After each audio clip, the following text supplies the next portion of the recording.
सिमटने लगे थे शाम के साय और स्कूल से लौटते हुए सीरत के कदम अपने आप तेज हो जाते थे। वजह थी उसके बस्ते का बढ़ता हुआ बोझ, किताबें, कापियां, लंच बॉक्स, सब मिलकर उसके छोटे से कंधे पर एक भारी जिम्मेदारी बन जाते थे। सीरत कोई साधारण बच्ची नहीं थी, वो अपनी उम्र से कहीं ज्यादा समझदार थी और किताबों की दुनिया में खोई रहती थी।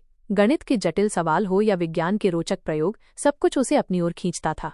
लेकिन इस सब के बीच एक चीज थी जो उसे हमेशा परेशान करती थी, और वो था उसके घर की आर्थिक स्थिति।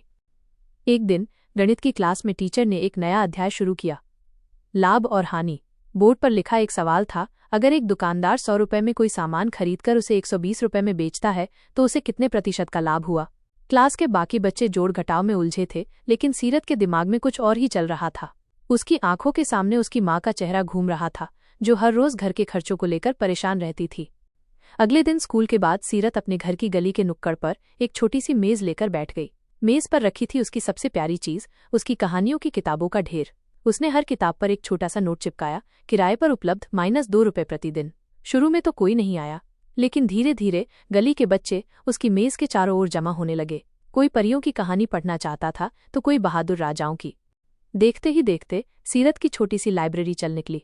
हर शाम स्कूल से लौटने के बाद वो अपनी मेज लगाकर बैठ जाती। उसकी आंखों में चमक होती और उसके चेहरे पर मुस्कान। कुछ दिनों बाद जब उसकी माँ ने देखा कि सीरत के पास कुछ रुपए जमा हो गए हैं तो उन्होंने हैरानी से पूछा, ये सब क्या है सीरत? सीरत ने मुस्कुराते हुए जवाब दिया, लाभ और हानि माँ, मैंने अपनी किताबों को किराए पर देकर लाभ कमाया है। उस दिन सीरत ने सिर्फ पैसे नहीं कमाए थे, बल्कि एक ऐसा पाठ भी सीखा था जो किसी किताब में नहीं था। उसने समझ लिया था कि ज्ञान को बांटने से वो कम नहीं होता, बल्कि उससे लाभ ही होता है, और वो लाभ सिर्फ पैसों का नहीं बल्कि खुशी और आत्मसम्मान का भी होता है। अब उसके बस्ते का बोझ हल्का हो गया था, क्योंकि उसमें सिर्फ किताबें ही नहीं बल्कि उम्मीद और आत्मविश्वास भी भर